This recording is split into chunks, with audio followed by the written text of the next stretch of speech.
ओम मुनित्रयं नमस्कृत्य सूक्तिः परिभाव्य च वैयाकरणसिद्धान्तकौमुदीयं विरच्यते। सर्वेभ्यः श्रोतृभ्यः नमः। अस्माभिः गतपाठे यद्यत् पठितं तद् एकवारं वयं स्मरामः। वयं वैयाकरणसिद्धान्तकौमुदी इत्याख्यस्य ग्रन्थस्य तत्र अच्सन्धिप्रकरणे भवामः। अच्सन्धिप्रकरणस्यापि प्रकृतिभावप्रकरणम् अस्माभिः पठ्यमानं वर्तते, अवान्तरप्रकरणम्। अस्माकं क्रमे अस्य अच्सन्धिप्रकरणस्य द्वाषष्टः पाठः अथवा द्विषष्टितमः पाठः गतपाठः प्रवृत्तः। तस्मिन् पाठे वयं सूत्रं पठितवन्तः अदसो मात् नाम तस्य सूत्रस्य विचारः प्रवर्तमानः वर्तते। तत्र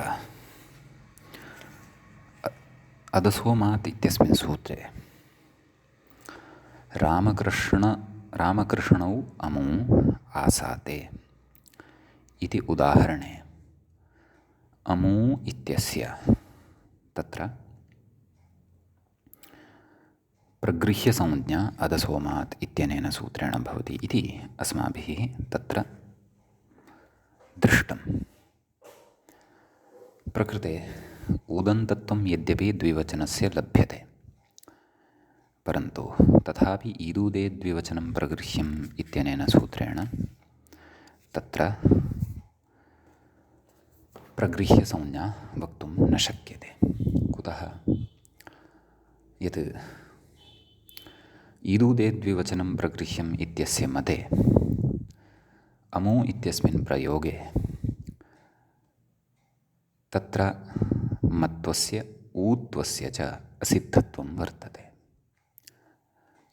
ईदूदे द्विवचनं प्रगृह्यम् इत्यस्य सूत्रस्य दृष्टौ अदौ इत्येव भवति। अदौ एतदनन्तरं त्रिपाद्या या तत्र उत्वं मत्वं च क्रियते, यत् उत्वं मत्वं च क्रियते तत् असिद्धं भवति। परन्तु तदेव असिद्धत्वं तु अदसो मात् इति सूत्रदृष्टौ न भवति। कुतः? यतोहि तत्र आरम्भसामर्थ्यात् तत्र असिद्धत्वं निवृत्तं भवति, सिद्धत्वमेव भवति। अतः अदसो मात् इत्यनेन सूत्रेण तु तत्र प्रगृह्यसंज्ञा भवत्येव, प्रगृह्यसंज्ञायां प्रकृतिभावोऽपि भवत्येव इति एकः विशेषः पठितः। अपरः विशेषः तत्र स्त्रीलिङ्गे विद्यमानः अमू इति शब्दः अथवा अमू इति उदाहरणम् अथवा नपुंसकलिङ्गे विद्यमानम् अमू इति उदाहरणं तु अस्य सूत्रस्य उदाहरणं न भवति। कस्य सूत्रस्य? तत्र अदसो मात् इत्यस्य सूत्रस्य। कुतः? यतः तत्र प्रगृह्यसंज्ञा ईदूदे द्विवचनं प्रगृह्यम् इत्यनेन एव सिद्ध्यति। यद्यपि तन्मते उत्वमत्वे असिद्धे, तथापि प्रक्रियावेलायां यदा स्त्रीलिङ्गे नपुंसकलिङ्गे च उभयत्रापि अदे इति रूपं लब्धं भवति उत्वमत्वात् पूर्वम्, उत्वमत्वाभ्यां पूर्वं, तदा एव तत्र ईदूदे द्विवचनं प्रगृह्यम् इत्यनेन एदन्तत्वं पुरस्कृत्य प्रगृह्यसंज्ञा उच्यते। तत्र प्रगृह्यसंज्ञायाम् एव तत्र प्रकृतिभावः अपि उच्यते। यत्तु तत्र उत्वं मत्वं तत् अस्माकं दृष्टौ, न तु ईदूदेद् इति सूत्रदृष्टौ। अतः स्त्रीलिङ्गे नपुंसकलिङ्गे च ईदूदेद् इति सूत्रेण एव प्रगृह्यसंज्ञा सिद्धा। अतः तद्द्वयम् अत्र उदाहरणत्वेन नैव परिगण्यते। अत्र नाम अदसोमात् इत्यस्मिन् सूत्रे इत्यर्थः। समीचीनम्। इति कश्चन विशेषः अस्माभिः गतपाठे पठितः, अपि च अत एव च विशेषेण एतत् सूत्रस्य उदाहरणत्वेन पुल्लिङ्गे एव उदाहरणानि आश्रितानि। पुल्लिङ्गस्थः एव अधःशब्दः अत्र स्वीकृतः, न तु स्त्रीलिङ्गस्य न च नपुंसकलिङ्गस्य उदाहरणानि अत्र दत्तानि, तानि पूर्वमेव सिद्धानि इति कृत्वा। समीचीनम्। ततः तत्र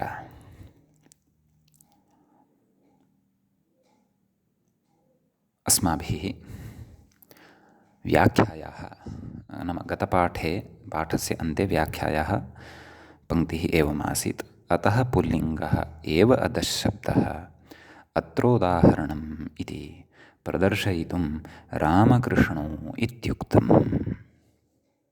एतावतः भागस्य अस्माभिः समन्वयनं गते पाठे कृतम्। मित्राणि, अधुना अस्माभिः अग्रिमस्य पाठस्य आरम्भः क्रियते। एवञ्च अत्सन्धिप्रकरणस्य 63 पाठः अथवा 63तमः पाठः अथवा रूपद्वयमेव अत्र भवति सङ्ख्यायां। तत्तु द्विविषये आसीत्, 2 2, अत्र तु 3 इत्येव तिष्ठति। अतः 63 पाठः अथवा 63तमः पाठः इदानीम् आरभ्य अस्माभिः पठ्यते। अस्तु, कथयति अग्रे। मात् किमिति मूले पश्यन्तु। व्याख्यात्रा मूले अत्र इङ्गितं कृतमस्ति यत् तत्र उक्तं मात् किम्। नाम मातग्रहणं किमर्थं क्रियते? अदसः मात् इति कुतः उच्यते? नाम मात् इत्येव उच्येत, नाम अदसः इत्येव सूत्रम् उच्येत। मात् इति शब्दस्य किं प्रयोजनं? सम्यक्। अपि च मात् इति यदि सूत्रे अस्ति तर्हि अस्माभिः सूत्रार्थः कः दृष्टः? अस्मात् परौ ईदूतौ प्रगृह्यौ स्तः इति सूत्रार्थः दृष्टः। एवं किल? नाम अदसशब्दस्य रूपेषु यः मकारः दृश्यते अथवा अदसशब्दसम्बद्धः यः मकारः, तस्मात् परतः यः इ यः च उ तस्य प्रगृह्यसंज्ञा भवति इति अस्माभिः तत्र पठितम्। सम्यक्। एवं तर्हि तत् किमर्थं पठनीयम्? अदसः इत्येव पठ्यताम्। अदसः इति यदि पठितं तर्हि कथं सूत्रार्थः स्यात्? अदसः ईकारस्य ऊकारस्य एकारस्य वा प्रगृह्यसंज्ञा स्यात्। तदा एकारस्यापि अनुवर्तनम् अत्र भविष्यति गतसूत्रात्। यतः मकारात् परतः एव ईकारः ऊकारः एकारः वा अपेक्षितः इति निर्बन्धः न तर्हि भविष्यति यदि मात् इति पदं सूत्रे नास्ति तर्हि। मात् इति सूत्रे अस्ति, अतः गतसूत्रात् एत् इति नानुवर्तते। कुतः? यतः अदसशब्दस्य रूपेषु क्वापि तत्र एकारः न दृश्यते। अतः मातग्रहणसामर्थ्यात् तत्र एकारस्य अनुवर्तनाभावः अत्र भवति। समीचीनं।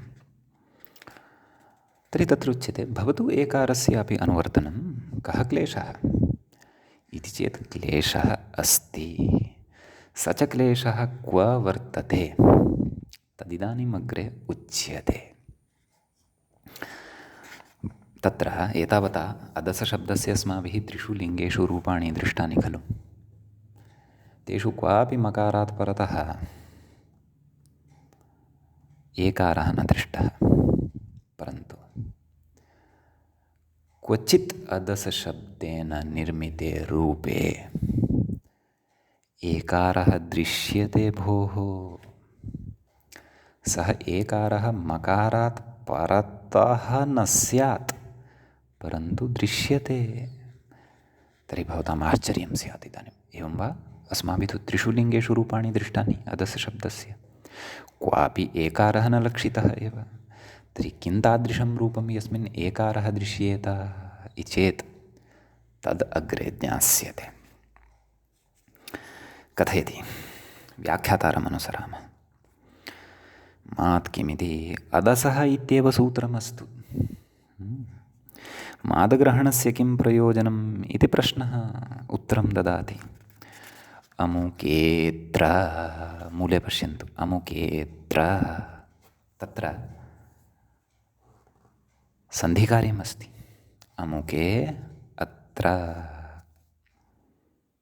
एवं खलु? पूर्वरूपं जातम् अस्ति, एङ्गः पदान्तात् अति।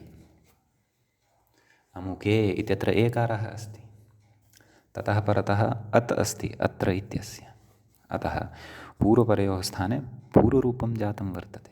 अमुकेऽत्र इति अस्ति। अमुके इत्यत्र च अमुके इति च यद्रूपं, तद्रूपम् अदसशब्दस्य भवति, परन्तु कथं भवति तद् द्रष्टव्यम्। इदानीं पश्यन्तु अग्रे। कथयति व्याख्यातारमनुसरन्तु। अमुके इत्यस्य रूपसिद्धिः आदौ सम्यक् ज्ञातव्या, ततः परमेव किम् अत्र ग्रन्थकारः वक्तुम् इच्छति, अथवा सूत्रे मादग्रहणं कुतः तत्र चारितार्थ्यं भजते, अथवा तस्य का अपेक्षा वर्तते इति अमुके इत्यस्य रूपसिद्धिं सम्यक् विज्ञाय एव वयम् अवगन्तुं शक्ष्यामः।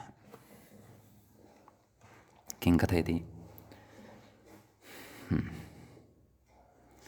औययसर्वनाम्नाम् अकच् प्राक्टेः इति अकचि अदकस् शब्दात् जसि वदामि। टिप्पणीपुस्तिका लेखनी च भवतां हस्ते अस्ति इति अहं भावयामि, अन्यथा मनसः टिप्पणीपुस्तिका तु अस्ति एव। अदसशब्दं स्वीकुर्वन्तु, सकारान्तः अस्ति, तस्मात् जस् प्रत्ययः। परन्तु तत्र जस् प्रत्ययः पश्चात् आदौ तत्र विशिष्टा व्यवस्था उच्यते सर्वनामशब्दानां विषये। अयं यः अदस् इति शब्दः, सः शब्दः सर्वनामशब्दः वर्तते, सर्वादिगणे पठितः वर्तते। सर्वनामशब्दाः के के भवन्ति, तेषां विषये तु वयं तत्र शब्दाधिकारप्रकरणे पठिष्यामः। समीचीनम्। अतः तत्र उच्यते, एकं सूत्रम् अस्ति, अव्ययसर्वनाम्नाम् अकच् प्राक्टेः। नाम तत्र अव्ययानि यानि भवन्ति, अव्ययशब्दाः ये भवन्ति, तेषां सर्वनामशब्दाः च ये भवन्ति, तेषां स्वार्थे अकच् इति प्रत्ययः विधीयते। तत्सूत्रं तद्धितेषु पठिष्यते। तद्विषये चर्चा तु अग्रे भविष्यति, परन्तु विस्तरेण तत्सूत्रं तद्धितेषु पठिष्यते।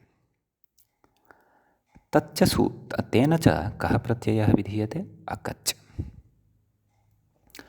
सः प्रत्ययः येषाम् उक्तः, केषाम् उक्तः? अव्ययसर्वनाम्नां। तेषु शब्देषु यः टिः अस्ति, नाम टिभागः यः वर्तते, तस्मात् प्राक् भवति, नाम तस्मात् प्राक् आगत्य तेषु शब्देषु सः अकच् इति प्रत्ययः तिष्ठति। सम्यक् सूत्रं पश्यन्तु। सूत्रस्य पठनेनैव ज्ञायते भवताम् अर्थः। किम्? अव्ययसर्वनाम्नाम् अकच् भवति। अकच् एकः प्रत्ययः कुत्र भवति? परन्तु तत्र उक्तं प्राक् टेः, अर्थात् टेः प्राक् भवति। नाम टिभागः यः अस्ति तस्मात् पूर्वं भवति इत्यर्थः। तर्हि स्वीकुर्वन्तु अदस् शब्दम्। अदस् इति शब्दः अस्ति, सर्वनामसंज्ञकः अस्ति। तस्मिन् टिभागः कः इति चेत् अस्। तर्हि अस् इत्यस्मात् पूर्वम् आगत्य अकच् तिष्ठति। का स्थितिः जायते? अद् अकच् अस्। अकचः अक् एव अवशिष्यते। चकारस्य इतसंज्ञा भवति, अकारः अपि तत्र न तिष्ठति, सः उच्चारणार्थः अथवा इतसंज्ञकत्वात् तस्यापि लोपः भवति। अक् इति ककारान्तः एव अवशिष्यते अकच्। तर्हि का स्थितिः? अद् अक् अस्। मेलयन्तु सर्वमपि। किं सिद्धम्? अदकस् इति सिद्धम्। तत् कथयति किम्? अदकस् शब्दात् जसि, अर्थात् अदकस् इत्यस्मात् शब्दात् जसि प्रत्यये सति, नाम जस् प्रत्ययः यदा परतः भवति तदा इतः अग्रे प्रक्रिया वक्ष्यते। किमुच्यते? अदकस् जस् अग्रे कथयति त्यदाद्यत्वम्, अर्थात् त्यदादीनामः इति सूत्रम् अग्रे पठिष्यते। तेन अदकस् इत्यत्र यः सकारः तस्य स्थाने अकारादेशः। का स्थितिः जाता? अदक अ जस् पररूपत्वम् अतो गुण इत्यनेन अदक इत्यत्र ककारात् परतः यः अकारः, सकारस्य स्थाने च लब्धः यः अकारः, अनयोः द्वयोः अपि अकारयोः स्थाने पररूपम् अर्थात् अ इत्यस्य एव रूपं भवति। पररूपम् इत्याख्यः एकादेशः भवति। तर्हि किं लब्धम्? अदक जस्। अग्रे कथयति जसषि इत्यनेन जसः स्थाने शी उच्यते। सर्वनामसंज्ञकेभ्यः विहितः यः जस् तस्य स्थाने शी इति भवति। समीचीनम्। अतः अदक ई। समीचीनम्। अग्रे कथयति आदुगुणः। किं लब्धम्? अदके अदक ई इत्यनयोः मध्ये आदुगुणः इत्यनेन गुणः कृतः इत्यर्थः। अदके इति लब्धम्। सम्यक्। अग्रे किं कथयति तत् पश्यन्तु। उत्वमत्वे, अर्थात् अदक इत्यत्र वस्तुतः मूलतः अदस् इत्येव शब्दः खलु। अतः अदसोसेर्दादुदोमः इत्यनेन अत्र दकारस्य स्थाने मत्वम् अर्थात् मकारादेशः किं जातम्? अमके इति जातम्। नाम दकारात् परतः यः अकारः आसीत् तस्य च उकारादेशः जातः। अतः तत्र अमुके अमुके इति रूपं सिद्धम्।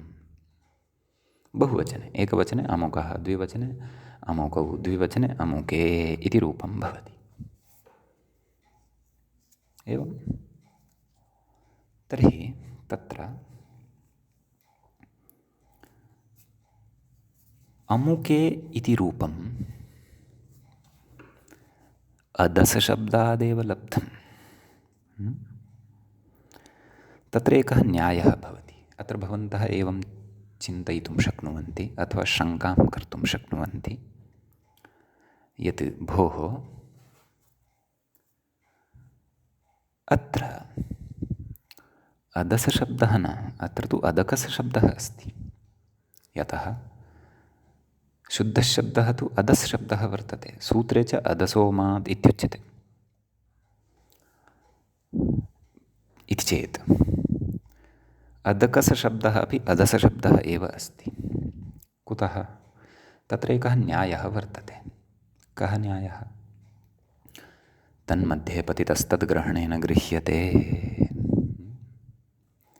यदि तन्मध्ये पतितः नाम तस्य मध्ये यदि कश्चन पतितः भवति तर्हि तत्पतितसहितस्य तद्ग्रहणेन एव ग्रहणं भवति। नाम अदसशब्दस्य मध्ये यदि अकच आगत्य अत्र पतितः अस्ति तर्हि एषः अदकस् इति शब्दः अदसशब्दत्वेन एव व्यवहरिष्यते। द्रष्टुं सः अदकस् इति, परन्तु तस्य मूलशब्दधर्मः नापगच्छति। अदस् इत्येव तस्य अर्थः भवति। सम्यक्। अतः अत्र अदकसशब्दादेव अमुके इति रूपं लब्धम् इति अस्माभिः बुद्धौ चिन्तनीयम्। तर्हि पश्यन्तु, अत्र एकारः लब्धः, परन्तु अवधानमपि कुर्वन्तु, एकारः अवश्यं लब्धः, परन्तु सः मकारात् परतः नास्ति। अमुके इति प्रयोगे मकारात् परतः कः वर्तते? उकारः, न तु एकारः इति अवधानं कर्तव्यम्। सम्यक्। अतः तत्र कथयति, अत्र एकारस्य, कथयति अग्रे पश्यन्तु, अत्र एकारस्य प्रगृह्य निवृत्त्यर्थं मादग्रहणम् इति। नाम अमुके अत्र इत्यत्र यः एकारः लब्धः वर्तते तस्य प्रगृह्यसंज्ञा न भवतु, तदर्थं सूत्रे मात् इति पठ्यते। भवता पूर्वपक्षिणा अयं खलु तत्र पक्षः उपस्थापितः यत् सूत्रे मात् इति किमर्थं? मात् इति एतदर्थं। किमर्थं? यत् मकारात् परतः एव सः ईकारः ऊकारः वा इत्यादिः अपेक्षितः। अत्र तु वयं पश्यामः, एकारः लब्धः कथञ्चित् अकचः पक्षे, परन्तु अयम् एकारः मकारात् परतः नास्ति इति कृत्वा अस्य प्रगृह्यसंज्ञा अपि न भवति। प्रगृह्यसंज्ञा न भवति इति कृत्वा प्रकृते प्रकृतिभावः अपि न भवति। प्रकृतिभावः न भवति इति कृत्वा अमुकेऽत्र इति पूर्वरूपसन्धियुक्तं रूपम् अपि भवति। एतदर्थं मात् इति पठ्यते। व्याख्याता कथयति अग्रे, कृते च तस्मिन्, नाम मातग्रहणे कृते इत्यर्थः। एकारस्य नाम अमुके इत्यत्र यः एकारः मात् परकत्वाभावात्, नाम मकारात् परतः नास्ति सः। यतः मात् इत्यत्र पञ्चमी अस्ति, दिग्योगपञ्चमी तत्र अस्ति इति पूर्वम् उक्तमेव, अर्थात् तस्मादित्युत्तरस्य इति परिभाषा तत्र उपतिष्ठते। अतः मकारात् परतः अव्यवहितः एव अपेक्षितः सः एकारः, स च अत्र नास्ति। अत्र तु मकारात् परतः उकारः अस्ति, एकारः तु बहु अनन्तरं वर्तते। अतः कथयति, कृते च तस्मिन् एकारस्य, नाम अमुके इत्यत्र यः एकारः तस्य एकारस्य मात् परकत्वाभावात्, नाम मकारात् परतः अयम् एकारः न लभ्यते इति कृत्वा न प्रगृह्यत्वम् इति भावः, नाम प्रगृह्यसंज्ञा न भवति इति अत्र भावः अवगन्तव्यः इति। समीचीनम् इति उच्यते। एतावता मातग्रहणस्य चारितार्थ्यम् उक्तम्। इदानीमत्र पुनः एकः पक्षः उपस्थाप्यते। सः पक्षः अपि ध्यानेन श्रोतव्यः। किं कथयति पश्यन्तु। नन्वेवमपि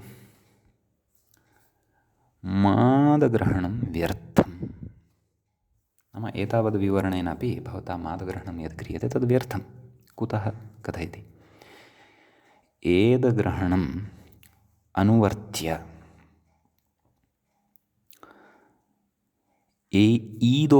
ईदूतोः एव अत्र प्रगृह्यत्वविधान अभ्युपगमेन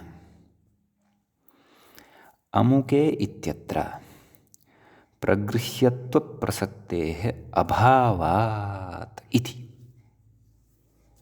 एवं खलु किमुक्तं नाम एदग्रहणम् अननुवर्त्य, अनुवर्त्य इति न क्षन्तव्यः, अननुवर्त्य। आदौ पङ्क्तेः आशयम् अहं कथयामि, मां शृण्वन्तु, तदनन्तरं पङ्क्तेः भावं कथयामि। भोः अत्र तु एतद्ग्रहणस्य अनुवृत्तिरेव न भवति। पूर्वमुक्तम् अस्माभिः यद् ईदूदेदन्तम् ईदूदेत् इति सूत्रात् ईदूत् नाम ईत् ऊत् अनयोः एव अनुवर्तनं भवति। एत् इत्यस्य तु अनुवर्तनं न भवत्येव। एवं खलु। अतः एकारस्य तु अत्र अनुवर्तनं न भवत्येव। पूर्वमेव एकारस्य अनुवर्तनं न भवति इत्युक्तं खलु, वा न वा? तर्हि अमुके अत्र इत्यत्र प्रगृह्यसंज्ञा न प्राप्ता एव भवति भोः। अतः किमर्थं मादग्रहणम् अपेक्षितम् इति पूर्वपक्षिणा उच्यते। तदेव अत्र पङ्क्तौ उच्यते। पश्यन्तु, पुनः पङ्क्तिं पश्यन्तु। इदानीं पङ्क्तेः अवगमनं स्यात् इति भावयामि। किं कथयति। नन्वेवमपि मादग्रहणं व्यर्थं, नाम मादग्रहणं न कर्तव्यं। भवता यद् अमुके अत्र इति इत्यादि सर्वम् आदाय दीर्घं व्याख्यानं कृतं, तस्य अपेक्षा एव नास्ति इति पूर्वपक्षी कथयति। कुतः। एदग्रहणम् अननुवर्त्य, न अनुवर्त्य, अननुवर्त्य नाम एदग्रहणस्य अनुवृत्तिम् अत्र अस्वीकृत्य एव कथयति। ईदूतोः एव अत्र प्रगृह्यत्वविधानाभ्युपगमेन, नाम ईकारस्य ऊकारस्य एव द्विवचनस्य अत्र प्रगृह्यत्वं भवति इति पूर्वम् अस्माभिः एतादृशम् अभ्युपगमनं नाम अवगमनं कृतं। तेन अमुके इत्यत्र प्रगृह्यत्वप्रसक्तेः अभावात्, नाम प्रगृह्यत्वस्य तत्र प्रसक्तिरेव न भवति। प्रसक्तिरेव न भवति तर्हि किमर्थं मातग्रहणं कर्तव्यम् इत्युच्यते।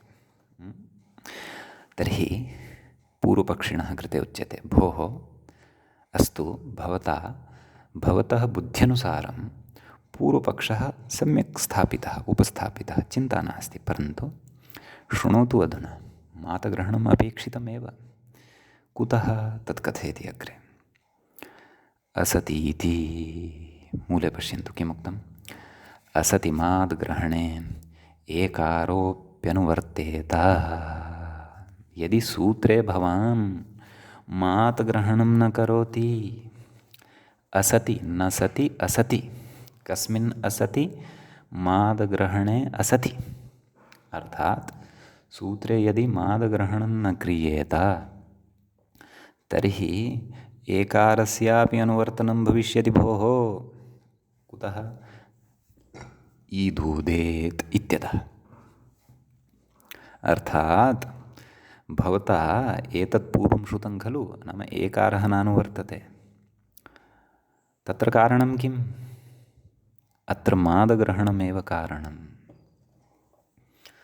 कुतः। यतः अदस् शब्दस्य यत्किमपि रूपं भवतु नाम, अमुके इति वा भवतु नाम, कस्मिंश्चिदपि रूपे मकारात् परतः एकारः न दृश्यते।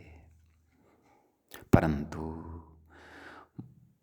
तत्र अदसशब्दस्य रूपेषु एकारः तु कथञ्चित् दृश्यते। मकारात् परतः न स्यात् सः एकारः, परन्तु अमुके इत्यत्र एकारः दृश्यते तु अवश्यम्। तर्हि यदि भवान् मात् इति ग्रहणं न करिष्यति तर्हि गतसूत्रात् ईदुदेत् इति समग्रम् अपि अत्र अनुवृत्तं भविष्यति। एतः अनुवर्तनम् अत्र नागच्छतु, तस्य अत्र अनुवर्तनं न भवतु, तस्य तत्रैव बाधः भवतु। एतत् केन कारणेन? मादग्रहणेन अस्ति। मादग्रहणं यदा भवान् कुर्वन् अस्ति तदा एव भवान् पश्यति सर्वत्र अदसशब्देषु क्वापि मकारात् परतः एकारः न लभ्यते।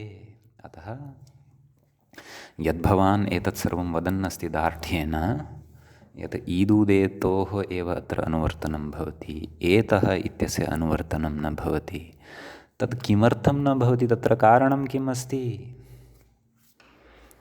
तत्र मादग्रहणमेव कारणं भवति। यतः मकारात् परतः एकारः तत्र नैव श्रूयते। अतः तदैव व्याख्याता अग्रे कथयति, पश्यन्तु।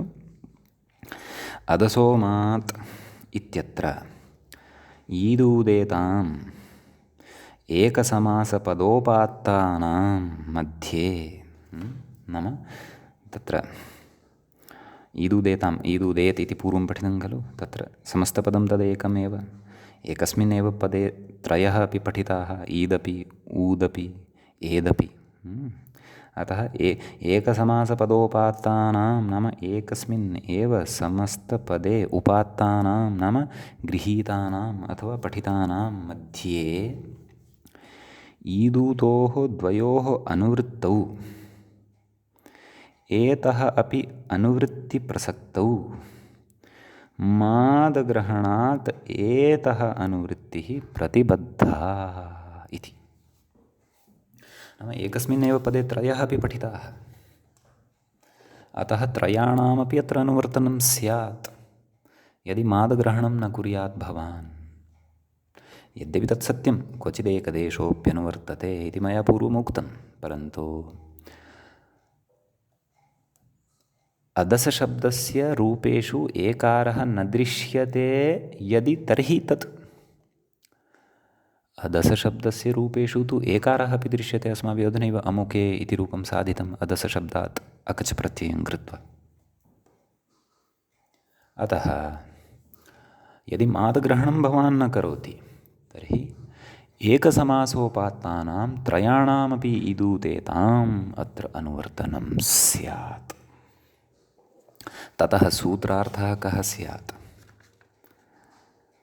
अदसशब्दस्य ईदुदेतां प्रगृह्य संज्ञा स्यात्। तेन ईकारान्तानाम् ऊकारान्तानां तु प्रगृह्य संज्ञा सेत्स्यत्येव, परन्तु एकारान्तः यः अमुके इति तस्यापि प्रगृह्य संज्ञा भविष्यति, सा च अनिष्टा। तस्य प्रगृह्य संज्ञा नापेक्षिता। तत्र तु अमुके अत्र अमुकेऽत्र इति सन्धिकार्यमपि अपेक्षितं संहितायाः विवक्षायां। समीचीनम्। अतः एतत् सर्वं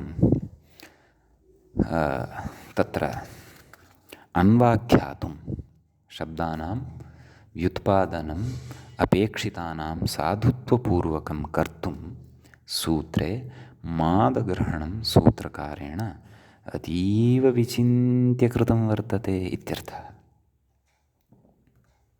समीचीनम्।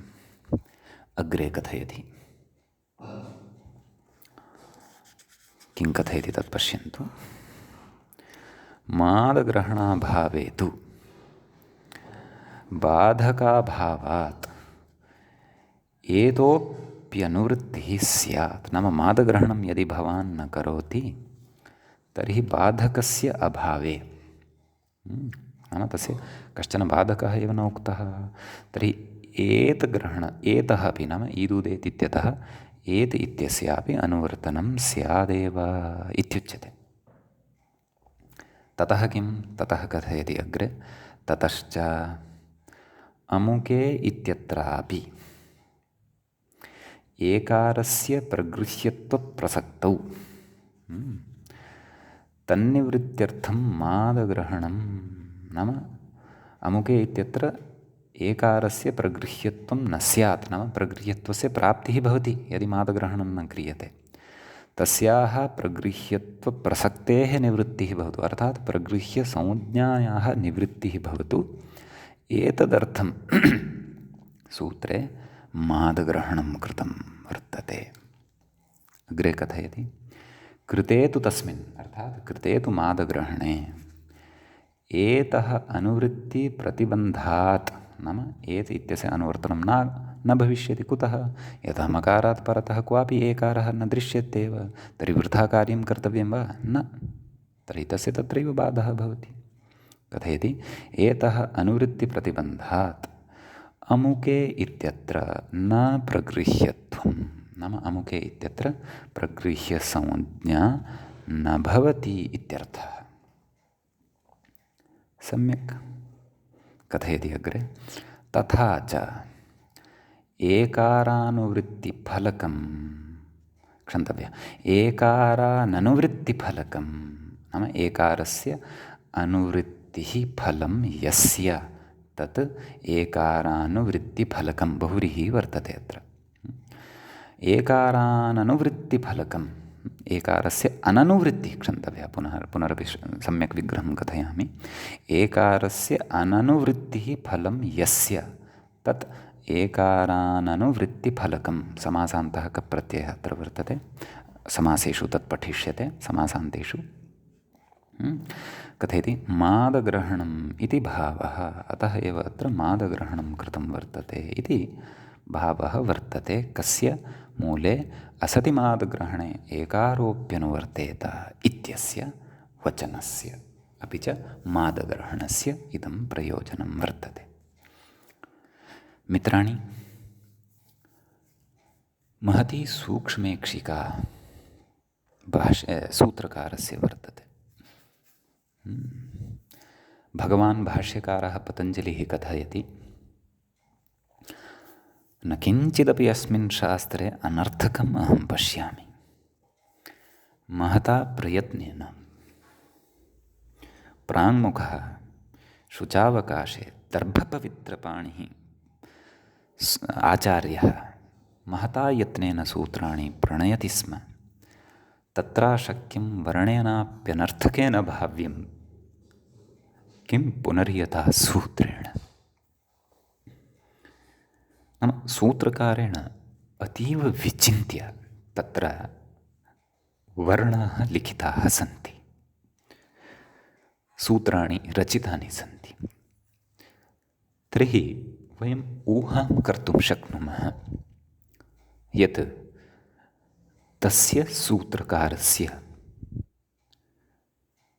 कियती बुद्धिपरिधिः, कियत् ज्ञानसामर्थ्यं स्यात् यत् सः समग्रम् अपि संस्कृतवाङ्मयं लौकिकं वैदिकं च अष्टाध्याय्या उपनिबद्धवान्।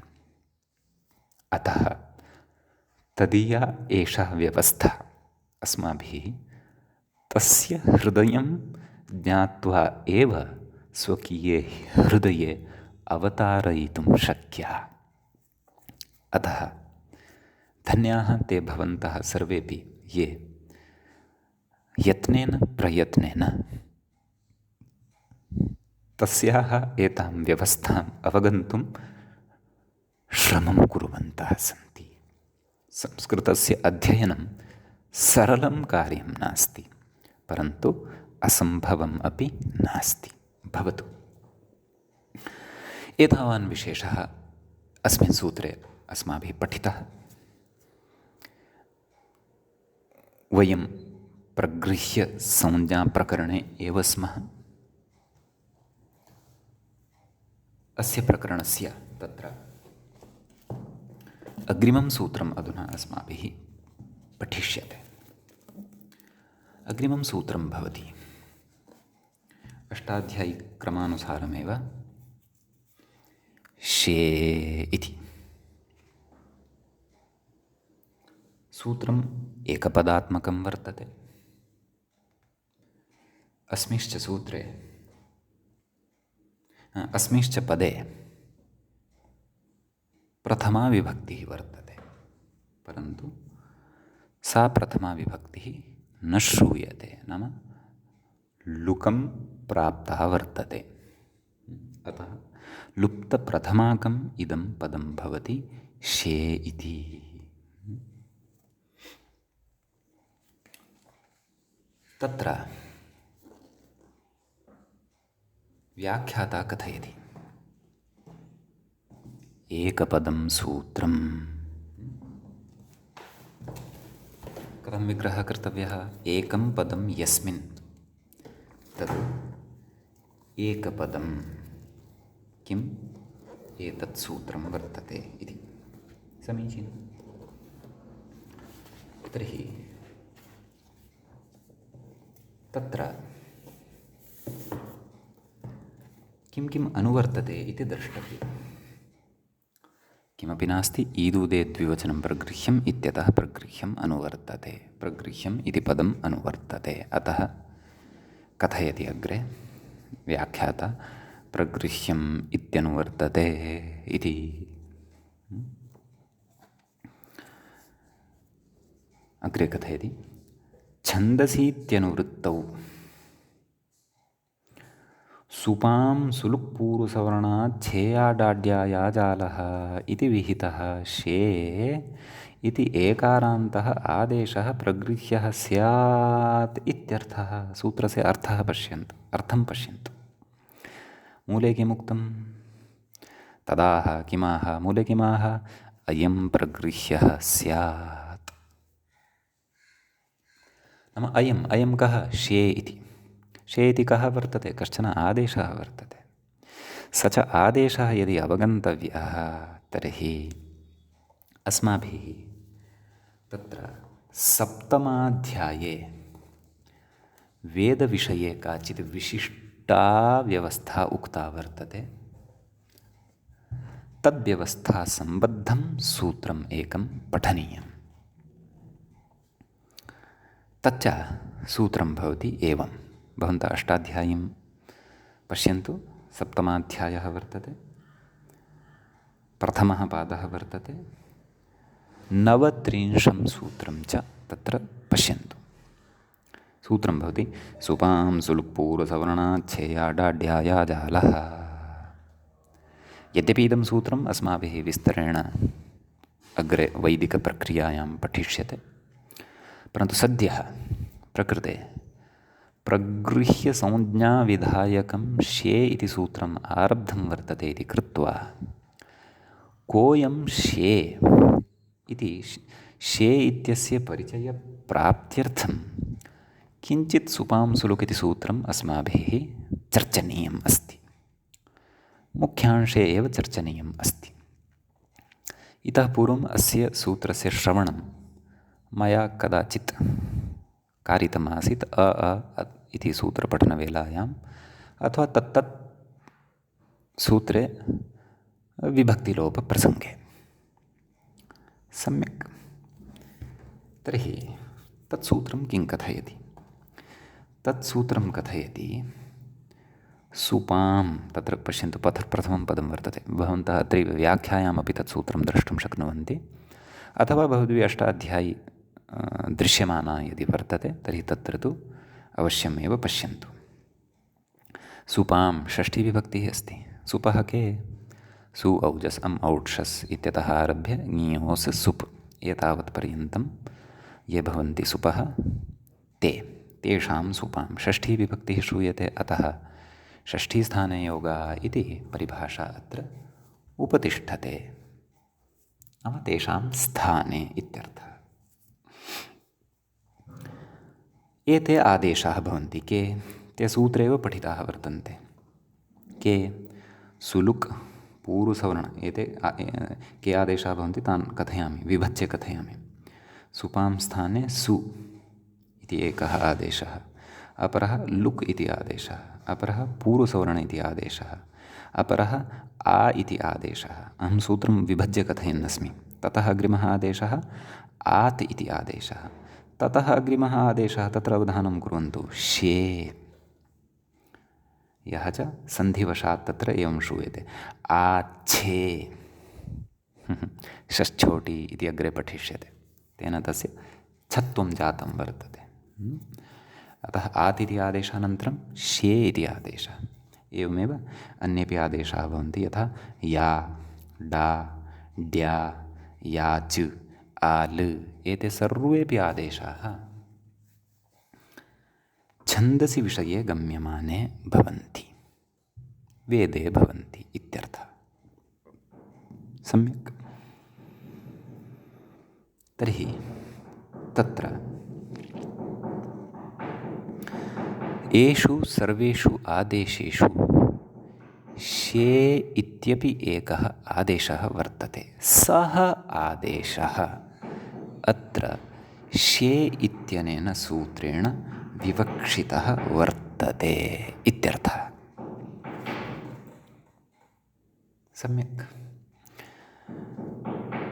अयं च आदेशः कस्य सुपः स्थाने जातः वर्तते इति अग्रे विषयः स्पष्टः भविष्यति। पश्यन्तु, अत्र पश्यन्तु, उदाह्रियते। व्याख्यातारं पश्यन्तु। अस्मे इति तदर्थं मूले पश्यन्तु। अस्मे इन्द्रा बृहस्पति इति अयं मन्त्रांशः वर्तते। ऋग्वेदस्य चतुर्थस्य मण्डलस्य ऊनपञ्चाशस्य सूक्तस्य चतुर्थः मन्त्रः भवति। 49:4।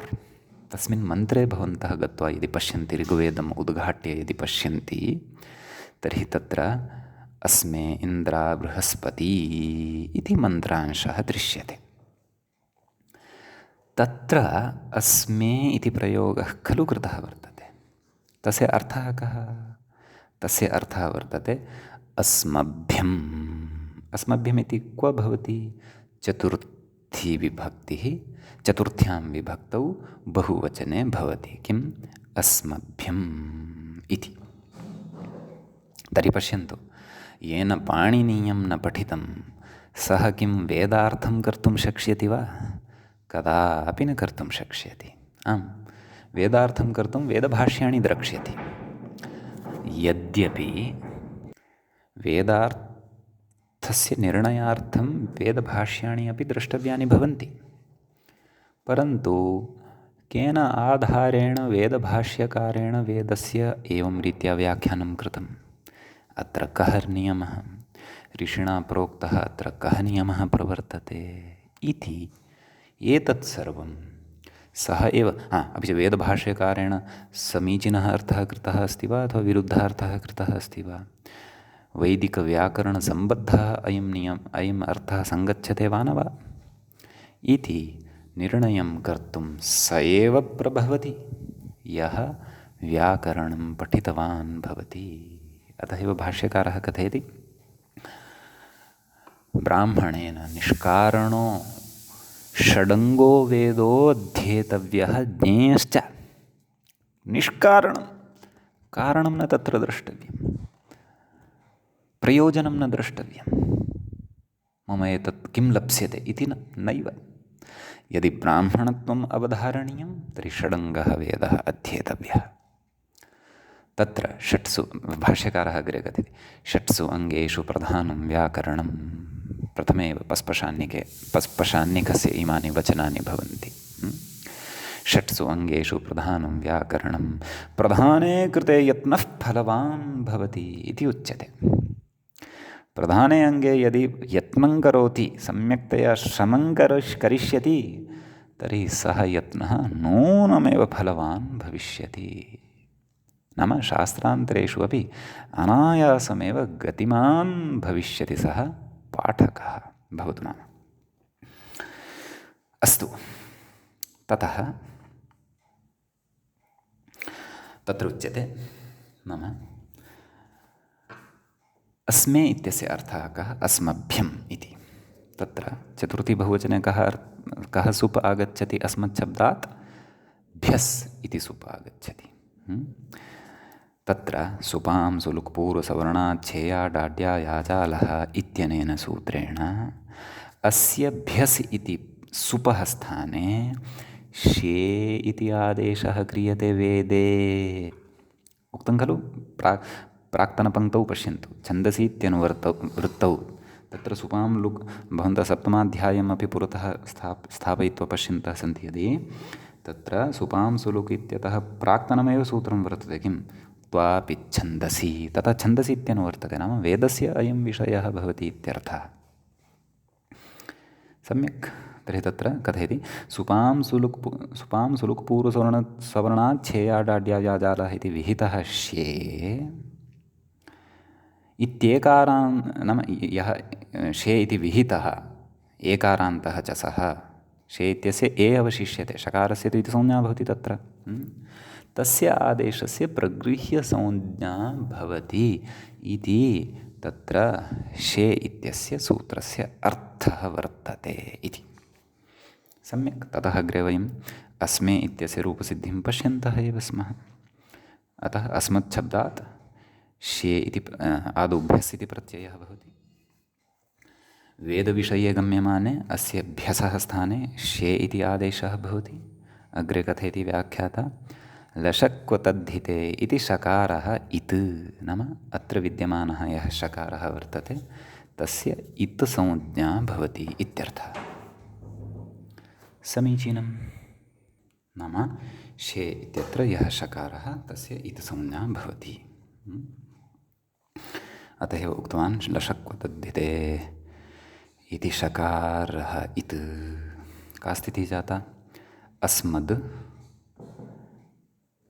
ए यतः अस्मे इत्यत्र मूलशब्दः कः अस्मद् इति अस्मद् ए ततः अग्रे कथयति शेषे लोपः अस्मे इति रूपम् अस्मे इति रूपम् अर्थात् मपर्यन्तः भागः यः वर्तते सः भागः तत्र अवशिष्टः भवति अवशिष्टः यः भागः भवति तस्य लोपः भवति नाम अस्मद् इत्यत्र यः अद् इति भागः अवशिष्यते तस्य लोपः भवति अतः अस्म इत्येव अवशिष्यते एतां प्रक्रियां वयं विस्तरेण तत्र अग्रे पठिष्यामः अग्रे नाम शब्दाधिकारप्रकरणे षड्लिङ्गप्रकरणे पठिष्यामः एतां प्रक्रियाम् अतः तत्र अस्मे इत्येव रूपं भविष्यति समीचीनं ततः अस्म ए मेलनेन किं सिद्धम् अस्मे इति रूपं सिद्धम् अग्रे कथयति अद्विवचनत्वात् अप्राप्तौ वचनम् नाम एकारान्तत्वम् अस्य वर्तते तथापि ईदूदे द्विवचनं प्रगृह्यम् इत्यनेन अस्य प्रगृह्यसंज्ञा न भवितुमर्हति कुतः यतः तेन द्विवचनान्तस्य एव प्रगृह्यसंज्ञा द्विवचनस्य एव प्रगृह्यसंज्ञा उक्ता प्रकृते द्विवचनं तु नास्ति प्रकृते तु बहुवचनम् अस्ति अतः अत्र एतदर्थम् अयं सूत्रम् इदं सूत्रम् आरब्धम् एतेन अस्मे इति इत्यत्र यः शे इत्यतः लब्धः ए तस्य प्रगृह्यसंज्ञा उच्यते ततः वेदे तत्र इन्द्रा बृहस्पति इत्यस्य इ इति अच्च परतः भवति इति कारणादेव तत्र अस्मे इत्यस्य एकारस्य अयादेशः न भवति सः एकारः तथैव तिष्ठति अतः अस्मय अन्यथा अस्मयिन्द्र नाम अयादेशानन्तरम् अस्मयिन्द्रा बृहस्पति इति अनिष्टः प्रयोगः अवैदिकः लभ्यते स्म अतः अत्र मर्यादा भवतु शब्दमर्यादा अनिष्टता न प्रसरेत् इत्येतदर्थं प्रगृह्यसंज्ञार्थं तत्र अनुशासनं कृतं शे इति नाम सूत्रं रचितम् अग्रे एतत् सूत्रसम्बद्धः कश्चन विशेषः इतोपि उच्यते व्याख्यात्रा यद्यपि छान्दसमिदं वैदिकप्रक्रियायामेव निबन्ध्यं नाम सुपांसुलुक् इति सूत्रं प्रति छन्दसि इति अनुवर्तते। नाम छन्दसि विषये गम्यमाने अर्थात् वेदे वैदिके विषये गम्यमाने एव तत्र जसः स्थाने शे भवति इत्युच्यते। सम्यक्। तर्हि अयं तु विषयः वेदस्य यदि तर्हि वैदिकप्रकरणं पृथगेव खलु कृतवान् एषः भट्टोजिदीक्षितः। तर्हि तस्मिन्नेव प्रकरणे शे इति सूत्रं कुतो न पठ्यते? अत्र लौकिके प्रकरणे आगत्य कुतः शे इति सूत्रं पठितं तद्विषये कथयति व्याख्याता। तत्र समाधानं करोति। यद्यपि छान्दसमिदं वैदिकप्रक्रियायामेव निबन्ध्यं छन्दोविषयसम्बद्धं प्रगृह्यविधानं तत्रैव वक्तव्यं कथयति। तथापि अस्मे इति